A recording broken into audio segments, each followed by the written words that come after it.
Hello guys, good evening, back to my channel PM ব্লগে আপনাদের স্বাগতম। আশা করছি আপনারা খুব ভালো আছেন, আমিও ভালো আছি।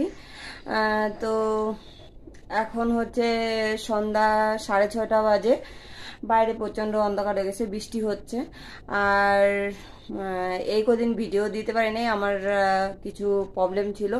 কারণ শরীর তো তোমাদের তো দেখাইছিলাম যে আমার প্রচণ্ড শরীর খারাপ, তারপরে মেয়ের শরীর খারাপ হলো, তারপরে কিছু কিছু প্রবলেম ছিল আরও। তো ওই ডাক্তারের কাছে দৌড়াদৌড়ি এদিকে ওদিকে করতে করতে না মানে আমি আর সময় দিতে পারছিলাম না। তো যাই হোক, তোমাদের সাথে কিছু কথা বলার জন্য আসলাম আমি। কারণ বাড়ির থেকে বাবা বাবারও শরীর বেশি একটা ভালো না, তো বাবা প্রেশার দিচ্ছে বাড়ি থেকে আর কি, ফোন করছে যে রাস্তাঘাট যেহেতু গ্যাংটকের প্রচণ্ডই খারাপ হয়ে যাচ্ছে, দিন যাচ্ছে আর খারাপ হচ্ছে, জানো তো। মানে গাড়ি খুবই কম কম চলছে। তো এখন হচ্ছে বাড়িতে চলে যাওয়ার জন্য বলতেছে। তো এখন কি করব বলো।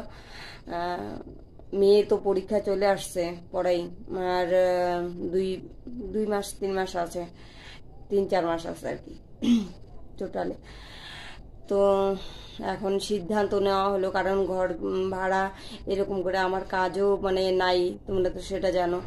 তো এতগুলো টাকা ঘর ভাড়া কোথা থেকে দেবো, খুবই আমি হাসতেছি ঠিকই, কিন্তু আমার একমাত্র ভিতরে বলতেছে যে কি হচ্ছে, আমার প্রচণ্ড হারে টেনশন হচ্ছে যে কি হবে, বুঝতে পারছি না, জানো তো। তো ওর জন্য সিদ্ধান্ত নিলাম যে বাড়িতে চলে যাব। তো বেডিংপত্র কালকে রাত্রি 11টা অবধি আমি বেডিংপত্র কিছু কিছু গুছাইছি, এখনও বাকি আছে। তো ভাবছি যে এই সপ্তাহে চলে যাব, ঘর ভাড়াটা দিব, ঘর ভাড়ার টাকা দিয়ে খালি যাওয়ার ভাড়াটাও হবে। তো বাবা বললো ঠিক আছে, কোনো ব্যাপার না, তুই শিলিগুড়ি অবধি নিয়ে আয়, তারপরে ব্যবস্থা করা যাবে। কারণ এইভাবে তো আর থাকা যায় না বলো, প্রচণ্ডই কষ্ট হচ্ছে, গ্যাংটকটা ছেড়ে যেতে আমার মন চাইছে না। তো মেয়েরও মন খারাপ, ওই যে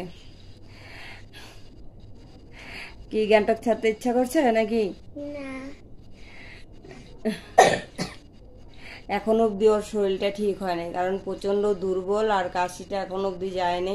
আমারও শরীর এখন অবধি ঠিক হয় নাই। তো কি করব, এখন বাধ্যতামূলক যেতেই হবে। তো বাবা বলছে 2 মাস পরে আর আগে সেটা কোনো ম্যাটার না, যদি পরীক্ষা দেওয়ার হয় তাহলে দেখা যাবে, ম্যামদের সাথে কথা বলে পরে যদি নভেম্বরে আইসা পরীক্ষাটা দিয়ে আবার চলে যাব। কি করব বলো। আর এখন অবধি এগুলা কোনো কিছু গুছানো হয় নাই, এইগুলা ব্যাডিং করব। আর এই দেখো, এই পাশে ব্যাডিং করছি আমি, এই দেখো, এই যে এগুলা ব্যাডিং হয়ে গেছে। তো ওগুলার মধ্যে সব ইসে আছে, ব্যাগ ট্যাগ রেখে দিছি জমা করে। তো গডরেজটা খুলবো, খোলা হয় নাই, ওই যে প্যাকিং ওইটা বের করলাম, কারণ বক্সের মধ্যে ঢুকাবো। আর হচ্ছে এই যে এটার মধ্যে সব প্যাকিং হয়ে গেছে, এগুলো সব প্যাকিং হয়ে গেছে। এই গোটা ধুইতে লাগবে, কালকে দেখি সকালবেলা ধুয়ে দেবো, আজকেই ধুবো ভাবছিলাম, কিন্তু প্রচণ্ড হারে বৃষ্টি হচ্ছে, আজকেও কোনো কিছু রান্না করিনি। আর ঘরের অবস্থাই এরকম, যাবো গা দেখে এখন আর কোনো কিছু গুছাচ্ছি না, সব প্যাকিং করবো। গ্যাংটক থেকে আর কি বিদায় নেওয়ার পালা আমার। তো কষ্ট হলেও যেতে হবে, উপায় নাই, কারণ পরিস্থিতি আমার এতটাই খারাপ। সব কিছু তো আর সোশ্যাল মিডিয়ায় বলা যায় না বলো, পার্সোনালি কিছু কিছু থাকেই যায়। তো এমন এমন কিছু পার্সোনালি আছে যেটা নিয়ে আমি তোমাদের সাথে শেয়ারও করতে পারবো না। অনেক কিছু পার্সোনালি কিছু কিছু আছে জিনিস, তো সেটা আর তোমাদের সাথে শেয়ার করতে চাচ্ছি না এখন বর্তমান। ধীরে ধীরে অবশ্যই জানতে পারবে, ঠিক আছে। আর সামনে আশা করি বাড়িতে গেলে পরে ভালো ভালো ব্লগ আসবে, সেটুকু আশা রাখছি। কারণ এই সপ্তাহের মধ্যে যতটুকু পারবো। আর দেখতেই পাচ্ছ সারাদিনে ভালো মতো যে আমি সারাদিনে খাবারটা যে খাবো আমার সেইটাও সময় হয় না এখানে। আর এরকম করে যদি না খায় থাকি তাহলে মানে নিজেও তো চলতে পারবো না, তাই না? কারণ সকালবেলা রান্না করছি, মানে ভোর 4টার সময় উঠে রান্না করছি, আর মানে সারাদিনে খাওয়ার টাইম পাই কি না পাই সেইভাবেই, মানে ওই আলু সিদ্ধ ভাত, আজকে যেরকম মানে সকালবেলা আলু সিদ্ধ ভাত করছি, হ্যাঁ আলু সিদ্ধ পটল সিদ্ধ ভাত করছিলাম, সেটা সকালবেলা খায় দুজনে বেরোচ্ছি, ঘরে আসতে আসতে আমার মানে 2:30 বেজে গেছে। তো আইসে চান টান করতে করতে আমার 3টা বেজে গেছে, মেয়েকে আনার টাইম হয়ে গেছে। দৌড়াই গেলাম মেয়েকে আনতে, সেখানে যায় ওর ড্যান্সের প্র্যাকটিস ছিল আজকে স্কুলে, তো সেটা করতে করতে ওদের বাজে গেছে 4টা। তো 4টার সময় ঘরে আস্তে আস্তে 4:30। তো আইসা কি রান্না করব আর কি খাওয়াবো তোমরা ভাবো। তো আইসেই কোনো রকম মানে একটুখানি খাবার মানে বানাইলাম, এই আলু দিয়ে গাজর দিয়ে ভাজলাম, ওটা দিয়েই মেয়ে আর আমি অল্প একটু খাইলাম। মেয়ে খাওয়া দাওয়া করে মানে 5 মিনিট লেট করতে পারে নাই, আবার ওই মুখেই চলে গেছে হচ্ছে এসে টিউশনের থেকে এই যে আসলো। আমি এই যে বসে বসে 2টা রিল বানালাম, কি করব শর্ট ভিডিও তো ছাড়তে হবে, তার জন্য বানালাম। কালকে ভিডিও পোস্ট করতে পারি নাই, তার আগের মানে শ্যুট করা ছিল সেটা আমি পরশুদিন পোস্ট করছিলাম, কালকে শ্যুটও করি নেই পোস্টও করি নেই। কী করব বলো, মানে শরীরে আর দিচ্ছে না। তো মা বলতেছে এইভাবে আর তুই পারবি না, তুই চলে আয়। কারণ বাবা মা যতদিন ছিল নো টেনশন। আর এক কথা হচ্ছে কি, আমাদের ওইখানে হচ্ছে এখন মানে কাজের সোর্সটা ভালোই হয়ে গেছে, এখন উন্নতি হয়েছে অনেকটা। তো মা বললো যে যেইভাবেই হোক এখানে এসে তুই চলতে পারবি, মানে ব্যবস্থা হয়ে গেছে। তো সেটার জন্য আর মানে দুঃখ করছি না, কারণ দুঃখ করে লাভ নেই, যেতেই হবে। আজকে হলেও যেতে হবে, কালকে হলেও যেতে হবে, মনকে সান্ত্বনা দিতে হবে, তাই না? তো ঠিক আছে, সন্ধ্যাবেলা থেকে ব্লগটা স্টার্ট করলাম, দেখতে থাকো, ঠিক আছে? পরে আসছি গাইস। এই যে গডরেজটা এটার মধ্যে ঢুকাইলাম, প্যাকিং করলাম। আর এগুলা তো এই 2টা তো আগেই করছিলাম, আজকে এগুলা করলাম। তো এখন বাকি আছে এই যে এগুলা ধীরে ধীরে কালকে করব। এই যে আর ওই সেটটা এখন ফাঁকা হয়ে গেছে, এখন ওগুলা আছে প্যাকিং করার। এখন বাজে রাত্রি 9:15। এই জায়গাটা ফাঁকা ফাঁকা লাগছে এখন।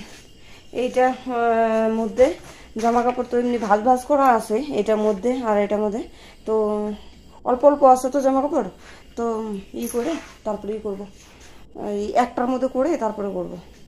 গডরেজটাও বহুত কষ্ট করে খুললাম, কি বলবো, খাবার বানাবো এখন। দেখো ঘরের অবস্থা, একটা ঘরের থেকে ছাইড়ে গেলে কি অবস্থা হয় বলো। আর এই যে এগুলা হচ্ছে এই গোটাতে লাগবে, অনেক ডাব্বা টাব্বা আছে, এগুলা দেখি ধীরে ধীরে করব, প্যাকিং করতে লাগবে। কিসে যে করবো বুঝতে পারছি না। আর এই যে মেয়ে এটার মধ্যে কি কি ঢুকাইলো, বইপত্র এই যে রয়ে গেছে, এইটা ভর্তি ব্যাগ ভর্তি, মানে এই বই। এই টেবিলের অবস্থা এরকম, টেবিলটার সব জিনিস এক এক করে মানে ঢুকাইতে হবে। এইটুক প্যাকিং করতে করতে হাঁপাই গেছি। একটা ঘর ছাড়া মানে বিশাল কষ্ট, বিশাল কষ্ট। আগে ওর বাবা ছিল যখন, মানে ঘর মানে এসে করতাম ছাড়তাম যখন, মানে এক ঘর থেকে আরেক ঘরে শিফট হতাম, তখন এতটা প্রবলেম হতো না, কারণ আমি ওই টুকিটাকি করে মানে জামা কাপড়গুলো গুছাই দিতাম আর থালা বাসনগুলো গুছাই দিতাম। আর বাদ বাকি প্যাকিং ট্যাকিং সব তো ওর বাবার বন্ধু বান্ধব আর ওর বাবা করতো, তো আমার অতটা মানে গায়ে লাগে নেই, ওই খালি গুছানোটাই আমার মানে কষ্ট হইতো, নয়তো বাদ বাকি আর কোনো কিছু কষ্ট হইতো না। মানে ঘর পরিষ্কার করা বা ঘর ছাড়ার সময় যে মানে ঝামেলাটা, এটা হতো না। এখন বুঝতে পারছি মানে একটা মানে পুরুষ ছেলে না থাকলে মানে কতটা কষ্ট একটা মহিলার। ওটা কি ওটা ইসের মধ্যে অন্য কোনো কিছুর মধ্যে ঢুকা দাও, পরে ওটাই করা যাবে। তো ঠিক আছে গাইস, এখন প্রচণ্ড খিদা পাই গেছে, এখন একটু খাবার বানাবো, তারপরে খাওয়া দাওয়া করবো। আবার সকালবেলা ডিউটি আছে, ডিউটি যাব।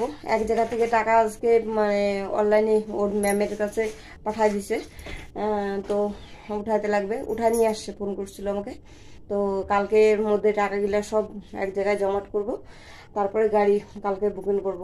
দেখি কবে গাড়ি এসে করা হয় তাই বুঝে, মানে রবিবারের মধ্যে বের হইতেই হবে, রবিবার নয়তো সোমবার, এই 3-4 দিনের মধ্যে মানে এভরিথিং কমপ্লিট করতে। হ্যাঁ দুটো অসুবিধা নেই, ঠিক আছে। খাবার বানাই, পরে আসছি।